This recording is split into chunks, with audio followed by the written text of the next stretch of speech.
major congratulations to you for making it to this module and welcome to Basics of Retouching. I'm so proud of you for watching all of those lessons and mastering so many techniques to get here.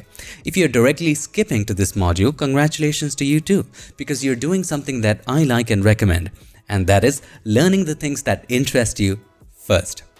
In this specific lesson, we're going to talk about skin retouching, but before we get into that, let's talk about retouching in general. Well, retouching is such a vast topic that there can be scores and scores of books written on it and thousands of hours of courses just made on that one topic. Even inside retouching, there are some subtopics like skin retouching, retouching eyes, retouching teeth, retouching lips, you name it. The list is just endless. And if you take just one subtopic, again, there can be several books and courses written on it and made on it actually if it's courses. Let's take skin retouching for an example. In skin retouching, there can be several styles. Some people might want to go for a more natural look. Some people might want to go for a softer look. And some people who are into fine art might want to go for a different look. If you take one style, inside of that, there can be several techniques like high-end dodging and burning, frequency separation, some simpler skin softening techniques. The list just goes on. In this module, we're going to teach you everything that you need to get started in this world of retouching. And unless you want to highly specialize into a particular genre, this is more than enough for what you would need. And trust me, for 99% of the people watching this video, this is all you need. So let's get started with the first technique in skin retouching, and that is the most common thing, and that is removing blemishes. Now, when it comes to removing blemishes, we already have an idea what to do. We have learned about the different healing tools. We have learned about layers. So learning about these new things will be a cakewalk for you if you watched the previous lessons. Now, let me give you a tip. Sometimes when you zoom in, it's hard to spot the blemishes that are a little too faint, right? These blemishes are easy to see, but there can be some blemishes that we might miss. Is there a way in Photoshop that you can just create a check layer in which it'll tell you where the blemishes are? Well, there is, and that is simply a black and white adjustment layer. So click on the adjustment layer icon and then choose black and white. It should be right. Sometimes I lose track. There it is. All right. Now, blemishes are usually in the reds area, right? It's reddish, so simply decrease reds. This controls the luminosity or the brightness of each color. So if you decrease the reds, it's going to make the red areas darker. And now, as you can see, blemishes are clearly visible. The skin tones are a little bit yellowish, so you can just increase the yellows to make the dark areas a little brighter. And now it is very easy for you to find out where the blemishes are. Right? Before, it was not so easy to figure out where all of these faint blemishes are, but if you turn that on, everything becomes so much more accentuated. Now, let me give you a pro tip. Please, just please, I always say this all the time when I show this technique. Don't show this to the model. And try not to try it on your own face. You need to have a really courageous heart to do that. Okay, so once you have this blemish check layer, you can call that. Let's create a brand new blank layer on top of the background layer. And you already know how to work the healing brush tool. I always recommend using the healing brush tool and not the spot healing brush tool because of the reason that I'm going to explain you right now. Because with the healing brush tool, you already know we can choose which areas to sample from. Make sure sample is current and below, not current layer, current and below, so that it samples the current layer and the layer which is below it.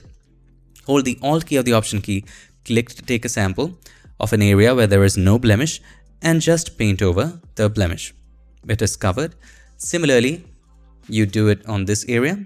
It is covered beautifully.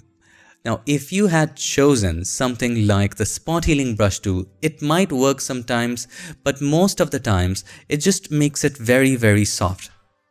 Now, it's not working here because sample all layers probably might not be checked. So check sample all layers right here at the top and now paint on it. And it kind of just is not very proper to me, if you ask me. Let me circle a bigger area to make you understand. So this, as you can see, it's a bit softer and it just doesn't look proper. Here, have a look. If I try it here, it doesn't just properly remove, and some areas it just makes it very, very soft. Instead, if we had used the healing brush tool and we told Photoshop, all right, this is the area that we want you to sample from, in that case, it creates a beautiful covering. See how much better that is, right? So if it comes to spot healing versus the healing brush tool, I would recommend the healing brush tool. Now, there can be some situations where you have to use the spot healing brush tool. We'll get to that in the next example.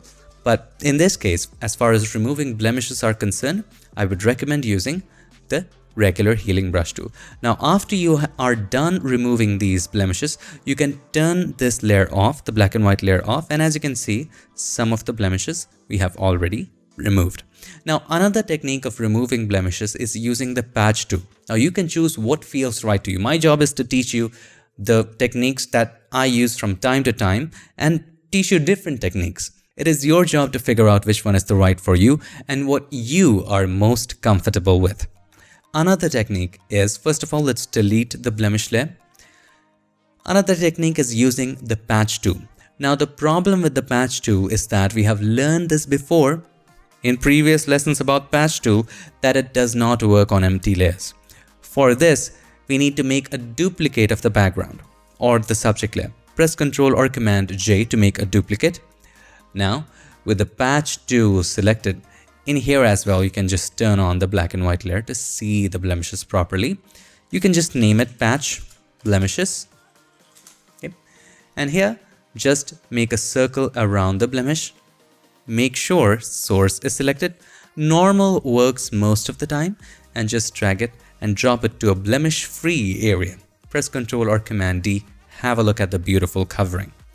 Now, let me give you one more tip to remove multiple blemishes at once with the patch tool. So let's say we have these blemishes. We sample this, we circle around it, hold the Shift key and circle around other blemishes too, which are in the same line. Okay. And now you together take it up to a blemish-free area and release it. Press Ctrl or Command D. All of them gone. So choose what works best for your image. And that's how you remove the blemishes. I'm not going to do the work for you. It's up to you to do it. Now keep in mind, if you just wanted to remove the blemishes and go from there, well, I would recommend using this technique. However, some of us also prefer to remove all the blemishes and just soften out the skin and do everything inside frequency separation too. So I'm also going to teach you that. Alright, if you wanted to remove the blemishes first and then move on to softening the skin with frequency separation, that's okay. That's one way of doing that. I also do it sometimes. But if you are the kind of person who likes to do everything in frequency separation, you're welcome to do that as well. Do what fits your style. Doesn't make any sense? We'll get to that later. Don't worry about it now. Now, can I give you a quick tip? You already know this if you have watched the previous lessons. If not, here it is. And that is using blend modes with the healing brush tool. If you don't remember, let me give you a refresher. So let's say you have a dark blemish that you want to remove. So you would change the blend mode to lighten.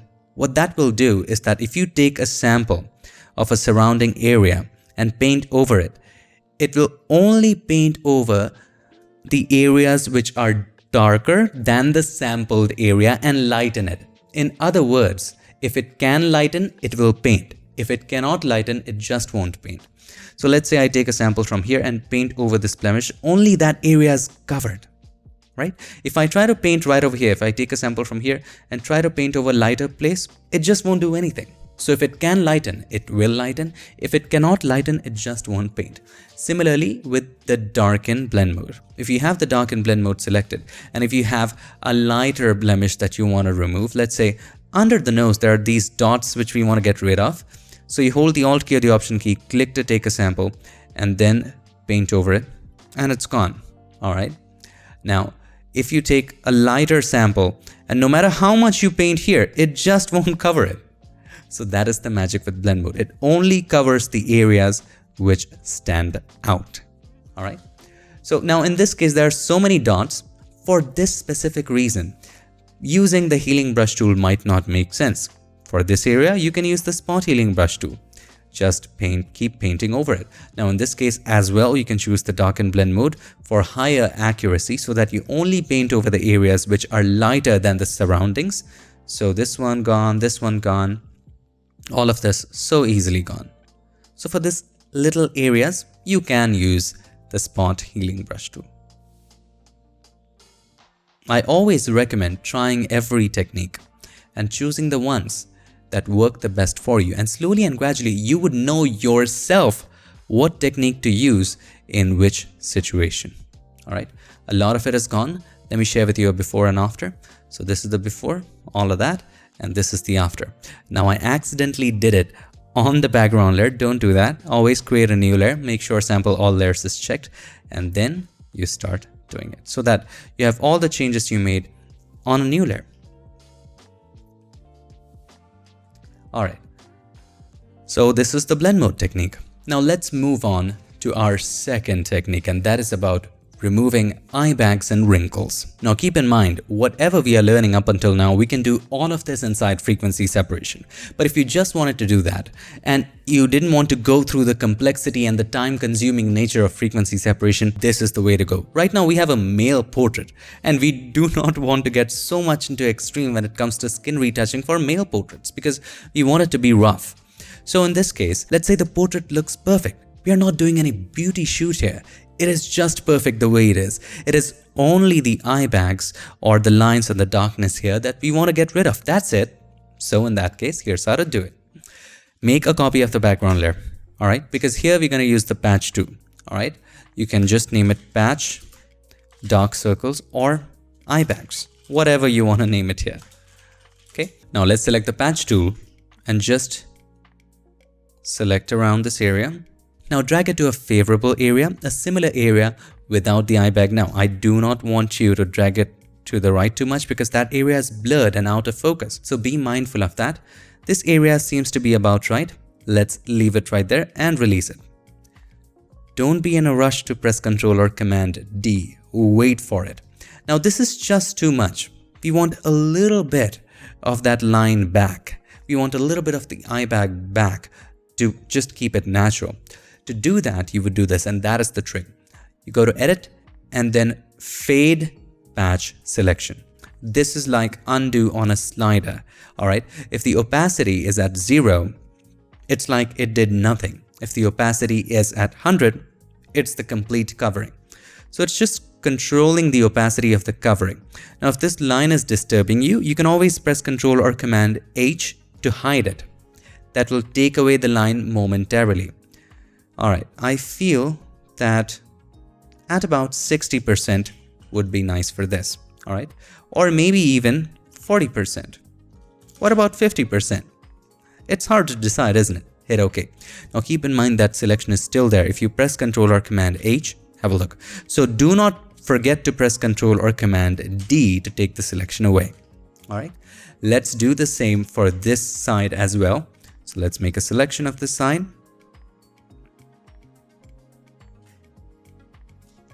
And now let's drag it to a place which looks all right.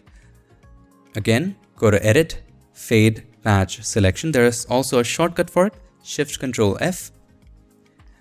Now you would just decrease the opacity.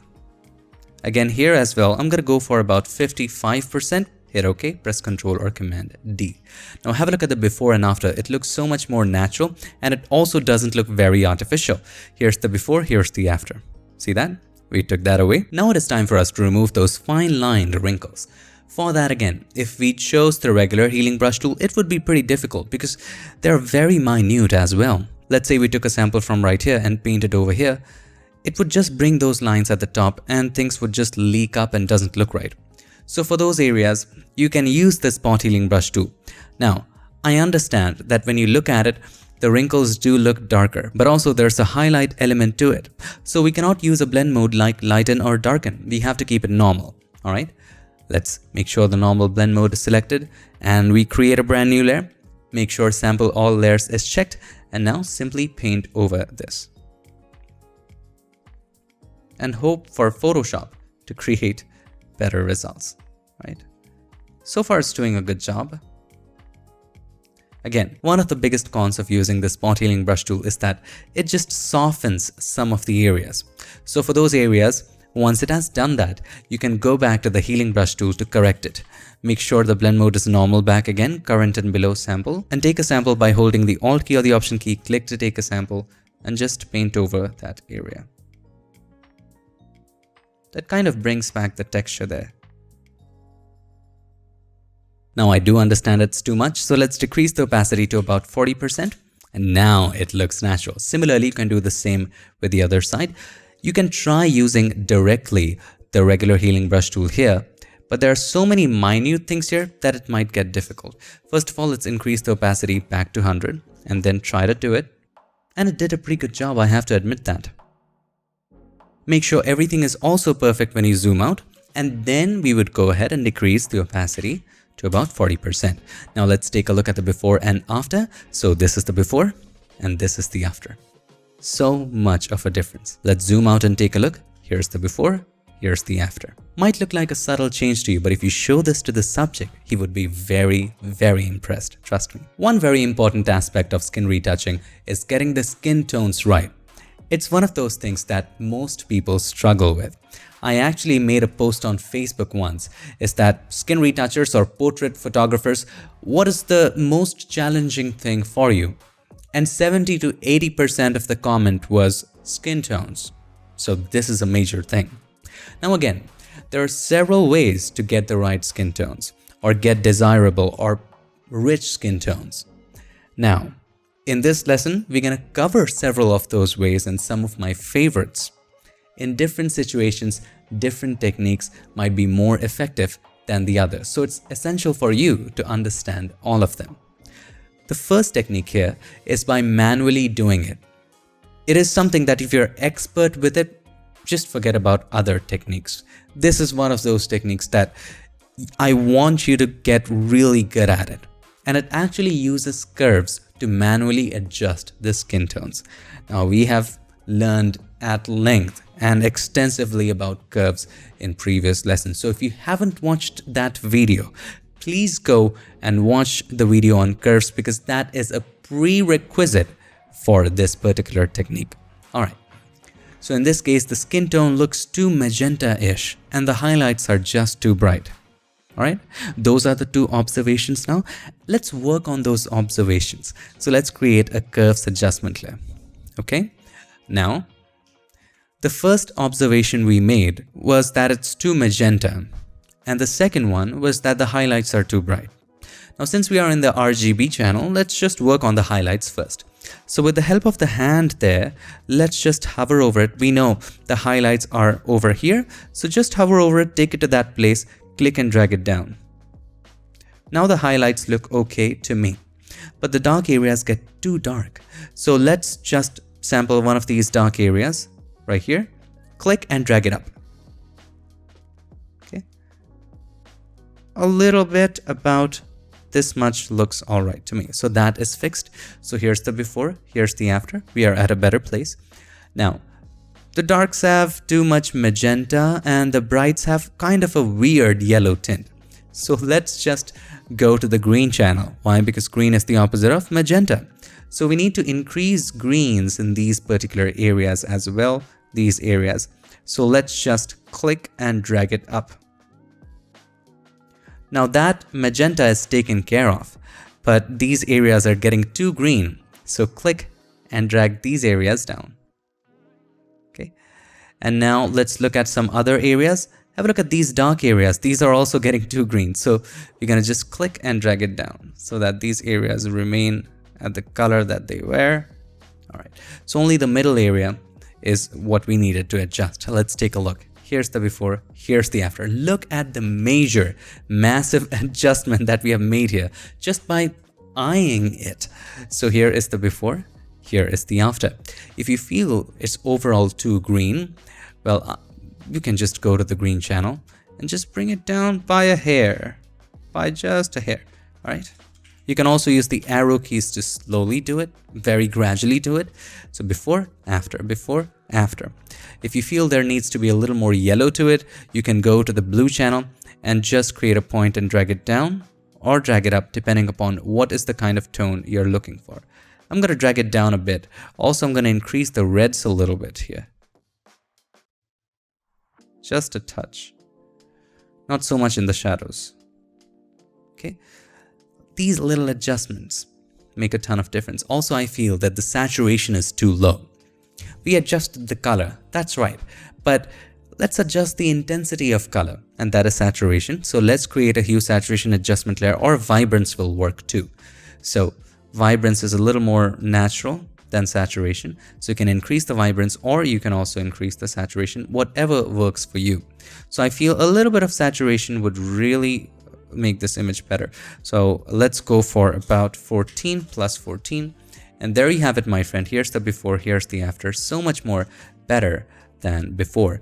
Now, half the skin is of a different tone. So for that, again, you can create one more curves adjustment layer. I feel this area is too yellow. So we're going to select the hand right there, and we're going to go to the blue channel and increase it right here. Just a touch, all right? Just this particular area. Now, these areas also get too blue, so we don't have to worry about that. Just focus on this area. Also, this area needs to be a little more magenta. So let's select that and decrease the greens just very slightly. Okay. And reds, a little more reds. Okay. Just for that particular area. Select the mask, press Ctrl or Command I. Now you can take the brush, take a soft round brush and paint over just that section with white. All right. Make sure the opacity and flow are at 100. Just that section with white. See what kind of difference it makes. Now I see that it's getting too magenta. So we're going to go to the green channel and just bring it to normal. And let's take a look at the before and after. So here's the before. It was a little too yellowish. Here's the after. It is a little better now. So here's the overall before and overall after. Now I want a little warmth to it. And one of my favorite ways to add warmth is adding a crisp, warm color lookup. So let's choose color lookup. And then you can also do it with curves, but this just works. And if it works, why not use it? And let's choose crisp warm. Now, one of the things with crisp warm is that it also adds a lot of contrast. If you wanted to only affect the colors, then you can choose the blend mode color right here. Now, this is of course too much of warmth. Let's add just a little bit of it, probably 25 to 30%. Let's go for 25, and we are seeing massive difference here. Here's the before, here's the after. Just look at it. Just look at it, right? So we did it completely manually. We figured out first what the problems were, and then we used techniques that we have already learned to fix that. And that is actually the fundamental way to work in Photoshop. Now let's move on to the second technique, where we're going to use automatic features to fix the skin tone.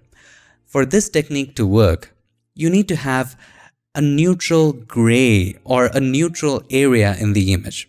For instance, let's look at this image. The skin is very pinkish, right? So we need to dial that down. And you can do it manually with curves, but you can also do it automatically here. You know why? Because he's wearing a white t-shirt, and there are some dark areas in this white t-shirt that we can use as a sample for gray point inside of curves. Remember those eyedroppers to automatically set the curves? All right. So all you got to do is to create a curves adjustment layer and choose the middle eyedropper. Just make sure it's set to gray. Double click on it, and it's not double clicking with my pen, so I'm going to try it with my mouse. Double click on it, make sure it is 50% gray. It should be by default. If it's not, just make sure it is 50% gray. And then with that eyedropper activated, just click on an area which you think should have been gray in real life while taking this photo. So this area would have been gray if the colors were all right. So click on that, and it will try to fix the skin tone, but it makes it really greenish. Let's try clicking on this area. It's a little more natural, and this would work. And it's actually done. So here's the before, here's the after. We fixed it. You can also try clicking on different areas. I feel that you can also try clicking on this area or this area. See what looks the best for you. To me, this one looks all right. And also with a little more adjustment inside of greens, probably we can fix it. Just with the arrow key, I'm going to bring the greens down, and it fixes that. Now at this point, the skin is too saturated. So let's create a hue saturation adjustment layer and simply decrease the saturation until the skin looks natural. So for this example, -20 is a good number to be at. And have a look. Here's the before. Too pinkish, just doesn't look right. Here's the after. Everything fixed. Moving on to one of my favorite ways to get the right skin tones, and that is by using samples to refer from. Now, you can download samples from the internet, you can create your own samples, or you can even get samples from Adobe Color as well. Yes, there's a way to do it. So if you go to Window, Extensions, here is Adobe Color Themes, right? In here, you need internet to run it actually. So let it load a bit. Now, there's a way to explore different palettes. So if you click on Explore, there are lots of different palettes, and if you're into designing, this is a gold mine. So you can go through different palettes here. You can also search different palettes, and you can also create different palettes based on some color theory. For example, if you are looking for, let's say, analogous colors, you can get that using these. If you're looking for complementary colors, opposites, you can create a palette with that. All right, so we're going to go to Explore, and then we're going to search for skin tones. Skin tone. Let's see what we get. So there are, see, this is a nice one. So there are lots of skin tone palettes that you can use. Now I have created my own palette for you that you can download, that I highly recommend. Now keep in mind, these are standardized skin tones. The skin tones can be of any shade. There's just no limit to it. But use these samples as a starting point. You don't have to make everybody's skin look the same. Use these as a starting point, okay? And then maybe you can just probably decrease the opacity, or maybe go from there and make some other adjustments to it. So in this example, as you can see, the skin has a little yellow color cast to it, and also the skin lacks a little bit redness. So to fix that, we're going to use our standardized skin tones. But before it, we need to figure out what the average skin tone here is. So make a copy of the background layer by pressing Ctrl or Command J. Now select the lasso tool and make a selection of the areas where the skin tones are even. By that I mean, don't select the highlights, don't select the dark areas or the shadows. Just select the areas where the skin tones are even, or the areas which are the most representative of the subject's skin tone. So this is a good representation. Hold the Shift key and let's add this area as well. We don't have to select the dark areas. This is a good representation. This one is also a good representation. Let's choose these areas as well. All right, as they have a lot of yellow in them. All right, once you have these areas selected, let's go to Filter and Blur, Average. Now this gives you the average skin tone of all of these areas. Okay, now it averages this, and this all together as well. It's not an average just for this area here. It's the average of all of them. All right. Now we will try to bring this average skin tone to one of our standard skin tones. So as I said, these samples would be available for you to download. First of all, figure out what color profile this image is. So if you cannot see it already, click on the arrow in the status bar and make sure document profile is checked. If you see sRGB, we're going to work with sRGB. If you see ProPhoto RGB, we're going to use that. If you see Adobe RGB, we will use that. So this is sRGB. So let's drag it and drop it over the canvas. Now, we have made different ones for different profiles because the values differ. So it was essential. So let's drag it and drop it over the canvas right there. Now the numbers that you see are the RGB values of each color here. As simple as that. Now, you have to make this average skin tone match one of these. That's it. And the way to do that is just above the average layer. So this is the average layer where we averaged parts of the skin tone. We're going to create a curves adjustment layer. And now select the hand right there. Now we will find out where do these areas stand in each channel. So in red channel, this area stands right here. In green channel, this area stands right there. And in blue channel, this area stands right over here.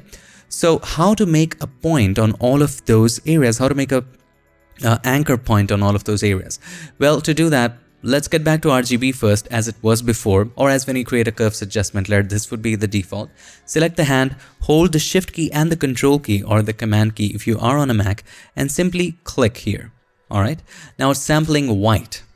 we wanted to sample the skin tone. So make sure that the symbol of the adjustment layer is selected and not the mask, because the mask is white. I don't know why Adobe does this. They need to make a change where by default, they select not the mask but the adjustment layer, so that when we sample the color below it, it just doesn't sample white of the mask. Anyway, let's select the hand, hold the Shift key and the Control key, Shift and Command if you are on a Mac, and just simply click on it. And it will sample that color and create an anchor point of all of that in all of these 3 channels.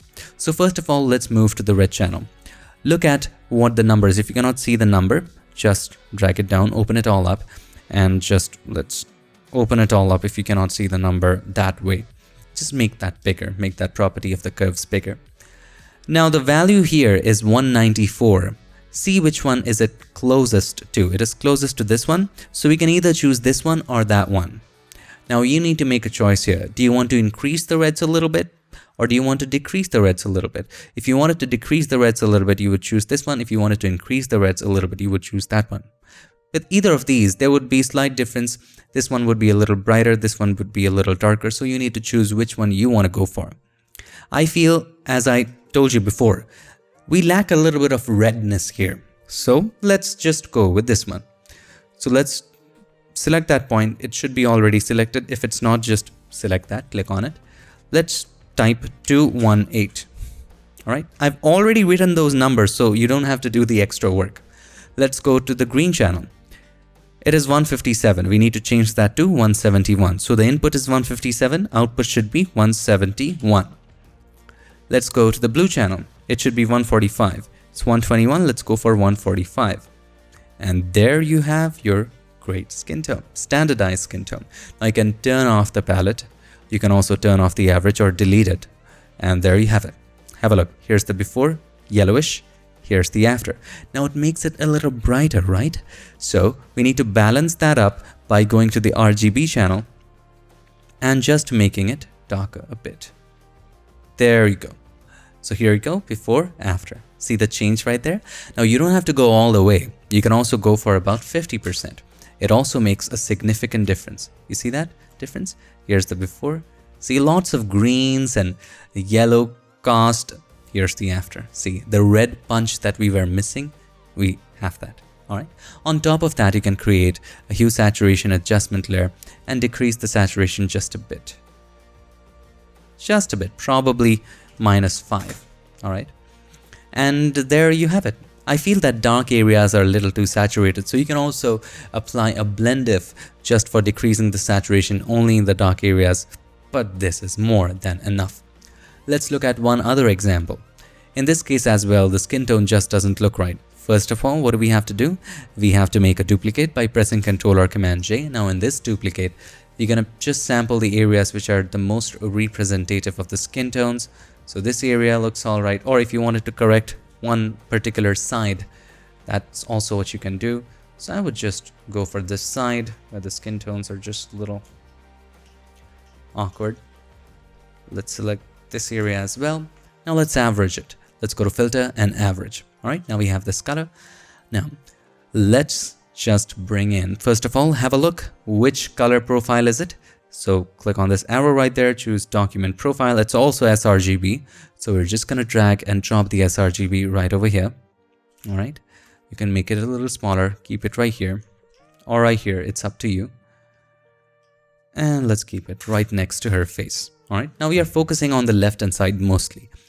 So let's create a curves adjustment layer here. And with the help of the hand, hold Shift key and the Control key and click here. Again, it's sampling the whites. Make sure, again, I do this mistake all the time. Make sure that the symbol of the adjustment layer, or in this case, the symbol of curves is selected. Hold the Shift key and the Control key with the hand selected and take a sample of the skin right there. Click to take a sample. Let's go to reds. It is at 180. I feel that we need to decrease the reds slightly. So we can go for 129, but that would be too low. Let's increase it anyway. So let's go for 190. Let's go for this one. Green, 142. It's at 144, 142. It's very close actually. Let's go for blue. You can also start with other channels as well, which are closer. Blue set at 141. Let's set it to 119. This will add a little bit of yellow to it. Now, this takes away too much blues, and there you have it. Here is the before, and here is the after. Now, I feel that the bright areas need to get a little darker. So let's go to the RGB with the help of the hand. I'm just gonna select this area, bring it down, and the dark areas, we're gonna bring it up like that to create a softer look. There you have it. So here's the before, here's the after. Now you don't have to go all the way here as well. So let's go with about 65% and look at how natural this looks right now. So again, here is the before, too magenta-ish, and here is the after. Now if you only wanted it on the skin, you can do that too. Select the mask, press Ctrl or Command I, take the brush and just apply it on the skin. You don't have to apply it to the hair. Alright, now keep in mind these are standardized skin tones. You might have to make adjustments to it. I feel that right now it needs to have a little less yellow, so I would increase the blue just so slightly, and it fixes everything. Here's the before, here's the after, here's the before, here's the after. So it's up to you how you want to use these standard skin tones. Many a times the problem is not with the skin tones, but with the change in skin tones. Let's say in an image, under the chin, the skin is too saturated and probably of a completely different tone than on the face. So in that case, we need to unify it. And here's the technique to do the same. So let's take a look at this example. Have a look at the cheek and the forehead. There's so much magenta in there. But if you look at the area under the chin, it's just too yellowish and too saturated. A little bit orange there as well. And here it's too desaturated. So how do we equalize all that, unify all that? Well, we can use gradient map for the same. Remember gradient map? It is used to map the colors of highlights, midtones, and shadows. So we can map the highlights, midtones, and shadows to whatever color we wish. The challenge is choosing the right colors. So first of all, let's create a gradient map. Click on the adjustment layer icon right over there and choose gradient map. And right now, it's a gradient from black to white. And as soon as we choose a gradient map, even though it's now black and white, have a look. All the problems with the skin tones just go away. Of course, we want a color image, so this is what we'll do. By the way, it just shows you that this technique is working. All right, we just want the right colors. We just need the right colors. All right, single click on the gradient right there. And here we will pick the skin tones. But right now we cannot sample anything because the gradient is already applied. So make sure that the gradient is turned off and the gradient icon is selected, symbol is selected, and not the mask, otherwise it will sample the mask. Adobe, what are you doing? You just need to set the default this way. Anyway, let's make sure that the icon or the symbol is selected. Single click on this one. For the bright area, select the rightmost slider, single click on the color, and let's pick an area that might look right for a brighter skin tone. This hand area looks all right. Now we need to make a change here, of course. So let's make it even brighter and a little less saturated. All right, hit OK. For the dark area, select the left slider, single click on this one. I feel again in the hands, the skin tones look all right. Let's choose this particular area and we're going to make it a little darker. We're going to just bring it down like this. Okay. And take it to the, hit OK, of course, and take it to the right like this. And for the extreme dark areas, you can just make it even darker. Right? Hit OK. This looks all right to me. And now turn it on. I know the skin looks awkward right now. Don't worry about it. We only want the color out of it. So change the blend mode from normal to color. Okay. Now select the mask, press Ctrl or Command I. Take the brush and only paint over the skin. Start painting over the skin. Now, as soon as you keep painting, you would notice that all of these areas are now fixed. Now, I understand that the skin looks a little awkward. Yes, it does. You need to be careful right over here. You can also just erase the jewelry that she's wearing. Just paint over that area with white carefully, but we are saving time here. Just decrease the opacity. That'll fix everything. Set it to about 40 and there we go. It's fixed. So here's the before. See? Too many saturated areas and just uneven areas. Once you turn it on, it all is just fixed. So that's how you unify skin tones. Now you can spend more time just picking the right gradient, creating the perfect gradient for the skin, or you can just do it real time. You can try making adjustments here, see what works better for you. So if you move it right or left, see what changes it makes. If you choose any other color, if you saturate it a little more, see what changes it makes. It even makes it a little better. So you can just make changes real time to see what works best for your image. But either way, look at the unified skin. Here's the before. It's just so pale in some areas and some areas are too saturated. If you turn this on, all of that is fixed once and for all. There you go. Moving on to the most important part of the lesson, the grand finale, and that is frequency separation. Now it does sound fancy, but what does it exactly mean? Let's break it down. Have a look at these two frequencies. Which frequency do you think is higher? Is this frequency higher? Or is this one higher? If you have studied a little bit of science in high school, you would know that this has a higher frequency and this is a wave of a lower frequency. How can we say that? Well, look at the length of one wave here. Alright, so the wave starts here and ends here. Look at the length. It's so short. However, look at this wave. It starts here and ends here. One wave, much larger.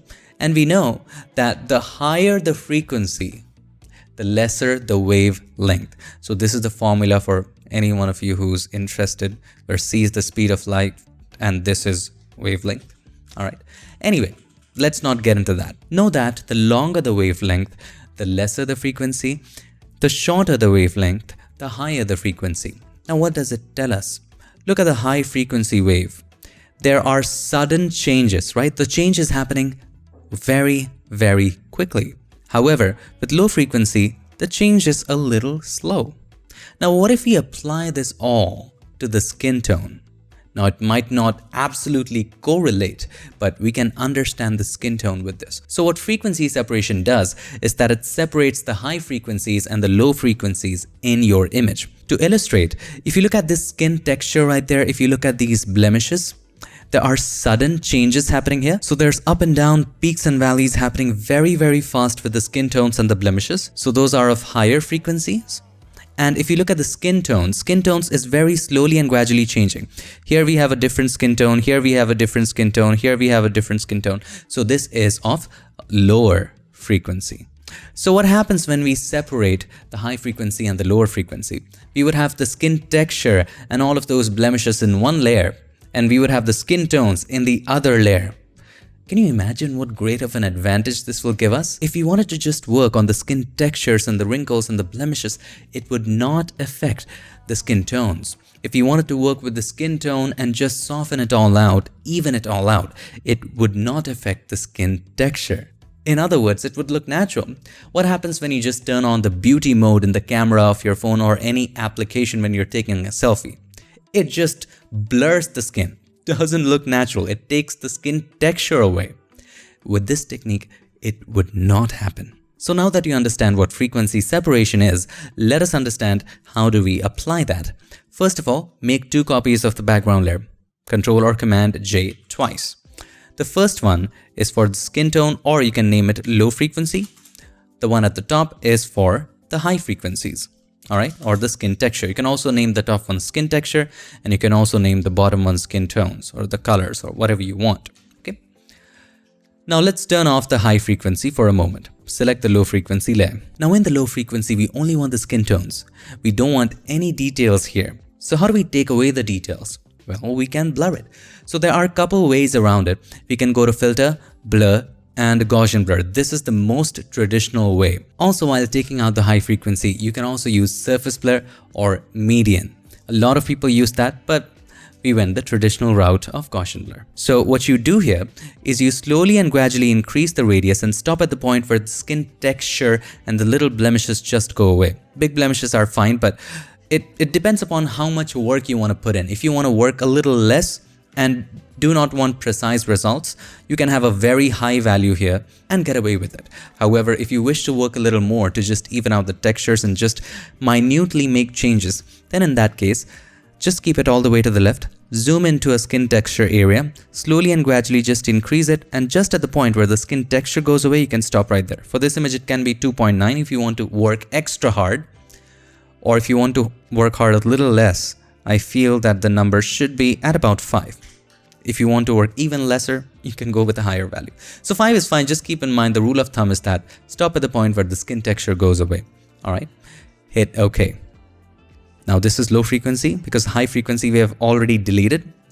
Now what if we subtract the low frequency from the entire image? What would we be left with? High frequency. So let's turn on the high frequency and subtract the low frequency from it, because right now at the moment the high frequency layer has the image in its entirety. In other words, it has all the frequencies. So we need to subtract low frequencies from it.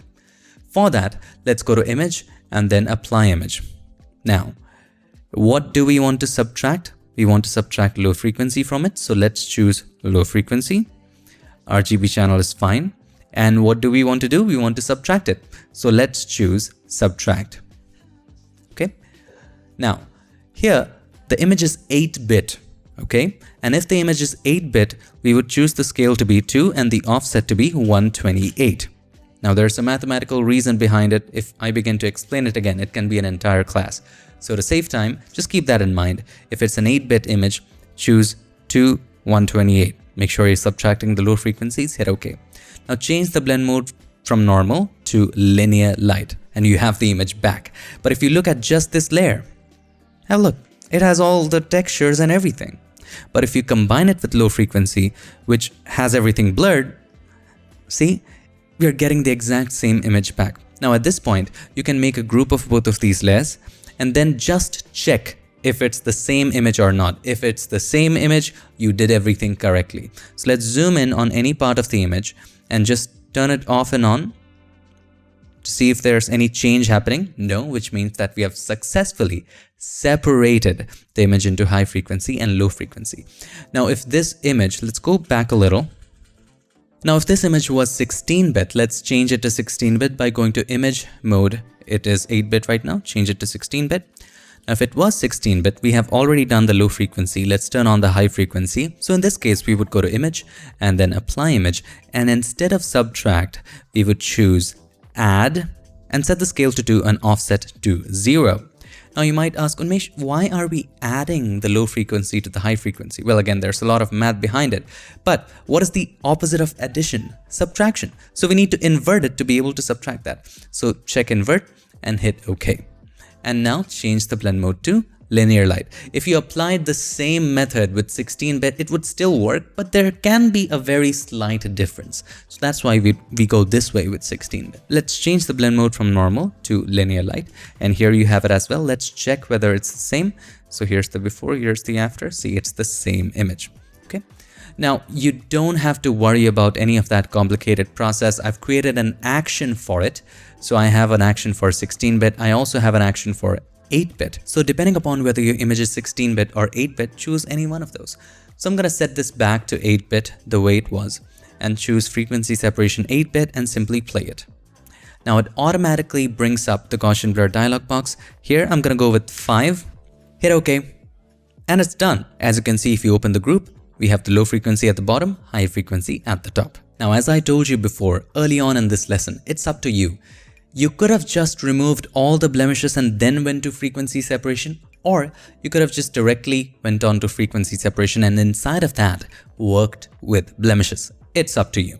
I wanted to show you the other method this time around, so that is why we directly went into frequency separation. Now all the blemishes are in the high frequency layer, because if you turn that off, you cannot see many of the blemishes here. Right? Most of them are in high frequency. So let's turn on high frequency, and this is what we do. Make a copy of the high frequency layer. That way you will have a backup. Press Ctrl or Command J. All right. Now this doubles up the skin texture. Don't worry about it. Let's turn off the backup. So this is the backup. Let's come down to high frequency. And now let's just zoom in. And this time you would see something interesting. Now, if we choose any of these tools like the healing brush tool or the patch tool, whatever you like, you can also work with the patch tool because it's not an empty layer. So let's select that area. Have a look. The skin tone is not changing in that area. Only the texture is changing. See that? It's one of the most exciting things here. Just work with that as much as you can. You can also use the regular healing brush tool. So let's zoom in, sample the texture, and if you paint, it's doing something weird. It's because it's also sampling from all of the layers. We only want it to sample the current layer. So in this case only, choose current layer. All right, hold the Alt key or the Option key, click take a sample and paint. It's only covering the texture. It's not even messing with the skin tones. That's what I really like about this. So continue doing that. And also you can use the helper layer or the check layer here as well by creating a black and white adjustment layer at the very top and just decrease the reds, increase the yellows a bit, and come back to high frequency to work with all this. So hold the Alt key or the Option key, click take a sample and take away these. Let's fast forward this for you.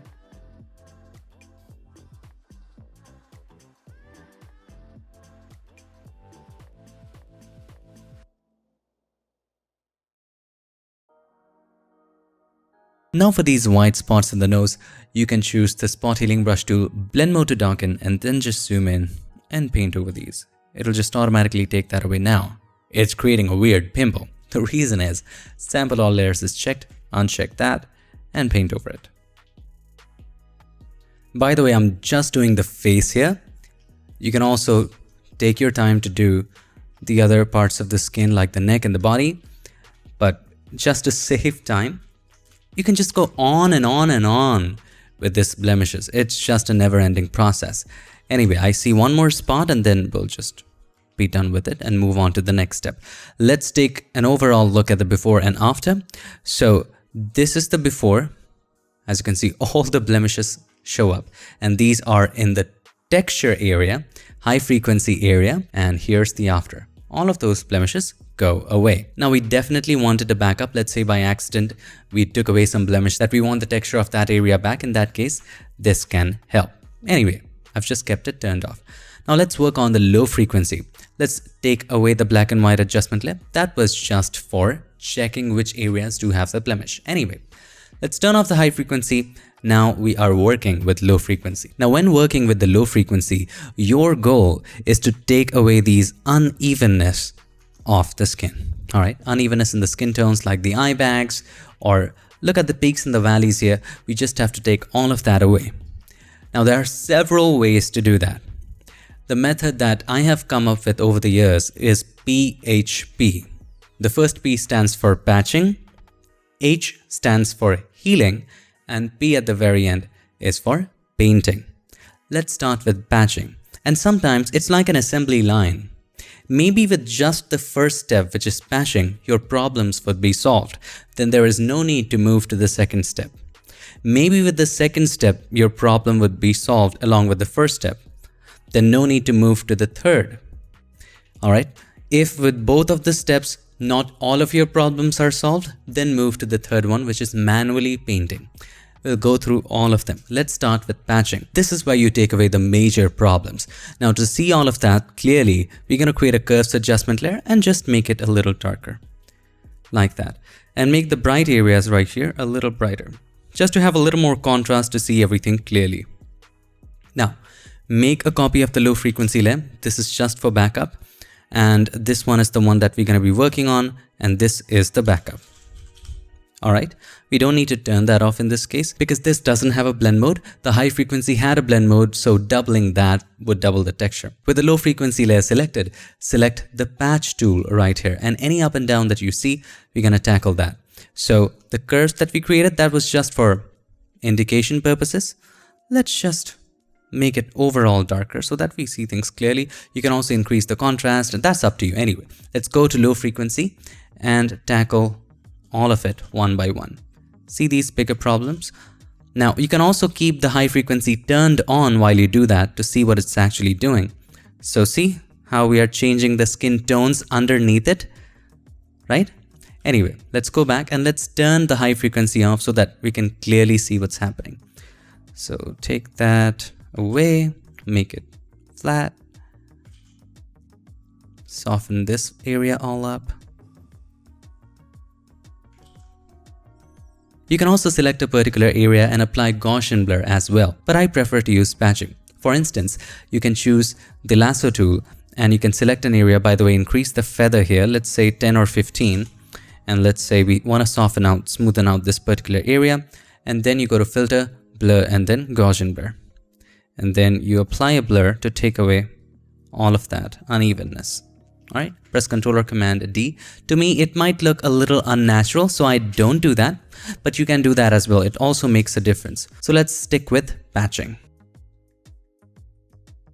Can you spot the difference that we have made? Here's the before, here's the after. If you want to look at it with texture, let me share this with you. Here's the before, here's the after. Look how we are softening the tones. Let's continue. Let's turn off the high frequency and continue patching. We don't want to make it absolutely smooth. That way it would look unnatural. Just clear out the unevenness here and there. If there's a uniform up and down textured skin tone, that's okay. It's not a problem. See, there's a major bump here. So let's try to fix that. Now let's deal with the eye bags. We can also manually correct that later, so don't worry about it.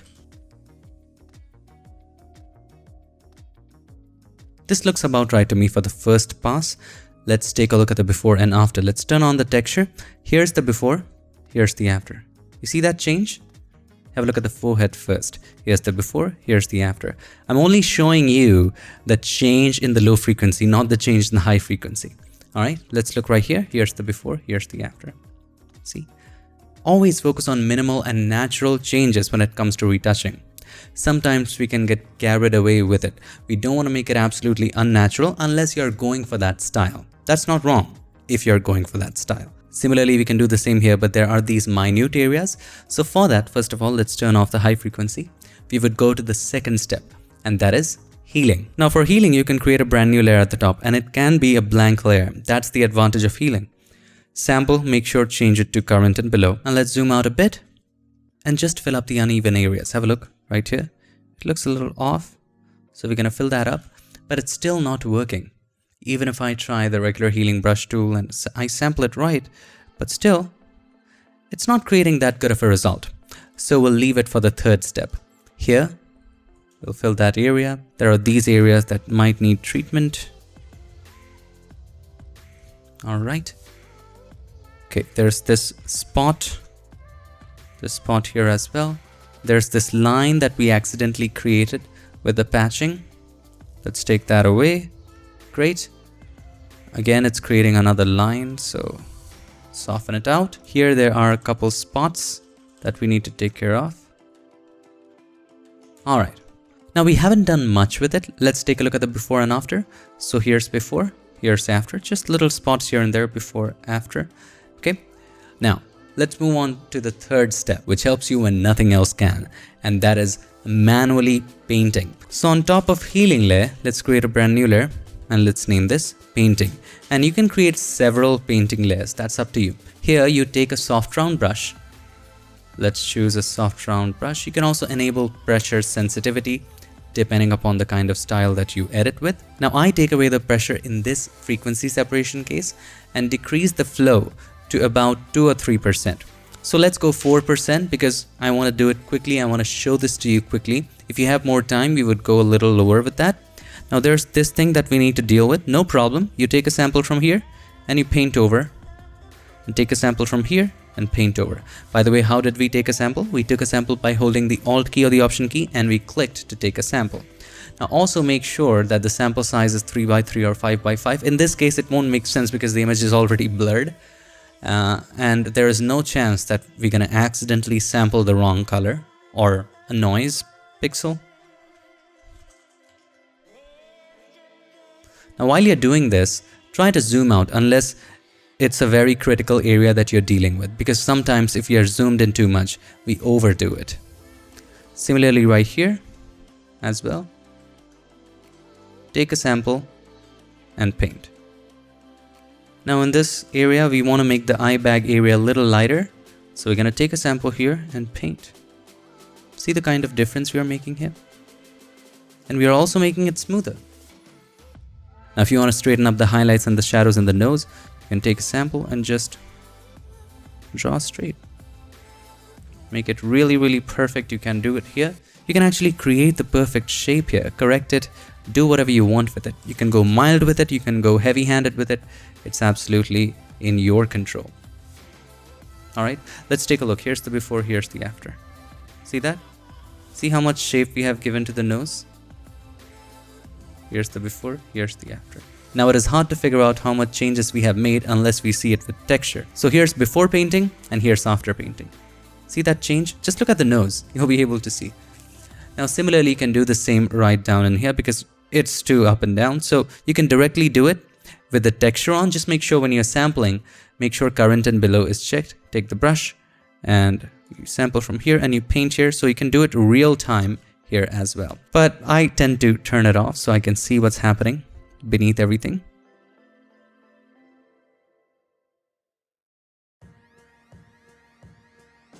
Alright, I think that's enough. Here's the before, here's the after. If you think there's any area you've painted too much, you can always create a mask here. Take the brush, black as the foreground color, and just paint over that area. I felt that I've painted too much over the nose, so let's get back the color here. Anyway, so let's take a look at the before and after. Are you ready for it? First of all, let's turn off the curves adjustment layer. And there you have it. Here's the before, here's the after. Major difference. Now still, there are some areas that we need to correct. I look at it right here.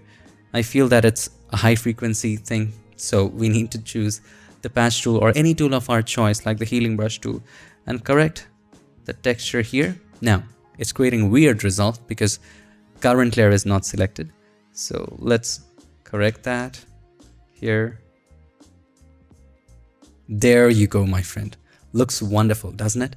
And looks natural as well. That's the most essential thing. Let's take a look at the before and after. Here's the before, here's the after. And if you want to look at only the low frequency change, here's the before, here's the after. All right. Minute changes. And if you zoom out, you see it looks natural and beautiful. The only thing I would correct here is a lot of texture correction that I feel that is needed here. So we would go back to the patch tool, probably correct these textures. Now last tip, if there's an area that is just not softening up, as a last resort you can do this. Now after you have done all of this low frequency stuff, you can create a stamp visible layer at the top, turn off the high frequency, create a brand new layer, press Ctrl Alt Shift and E. So this is the final low frequency, and in it, final LF, and in it we can apply a little bit of Gaussian blur. Turn on the high frequency. Now zoom out and look if there's any area that needs correction. Select the lasso tool, feather at 15%. I feel that this area, if we just soften it up a bit, probably that will help. Let's go for 10 pixels of feather, filter, blur, and Gaussian blur. And about 6 pixels is fine, which means that if you wanted to make any other further improvements here, you would have to deal with high frequency. Anyway, let's go back to this one. I feel that this area can help a little with softening up a bit. So let's go to filter, blur, and then Gaussian blur. We can kind of go for a different value here. Let's go for 8, hit OK, and there you go. So look at the difference. Here's the before, here's the after. It just softens it up a little bit. If there's any area that you feel that needs to be softened up, you can use this technique there. If there's this area, just repeat it. Go to filter, Gaussian blur. It's going to repeat the previous value. Go to filter, Gaussian blur. This is just as a last step if you require it, but I would actually leave it at that. Here's the before, here's the after. Major difference. See how uneven the forehead was, and now how it is before, after. Look at the cheek, before, after. And you can already look at the nose as well. So that is frequency separation, my friend. We separate the frequencies and we work with the high frequency and the low frequency separately. We did cover a hell lot in this lesson. I recommend that you try these techniques with your images. Try each technique, and whenever you get stuck, use this video as a reference. You don't have to watch it all. Just get to that part and learn it and apply it to your image. It is by doing that it actually does get imprinted in our minds. I hope you found this lesson helpful. I'm super excited to see you in the next one. Till then, stay tuned and make sure that you keep creating.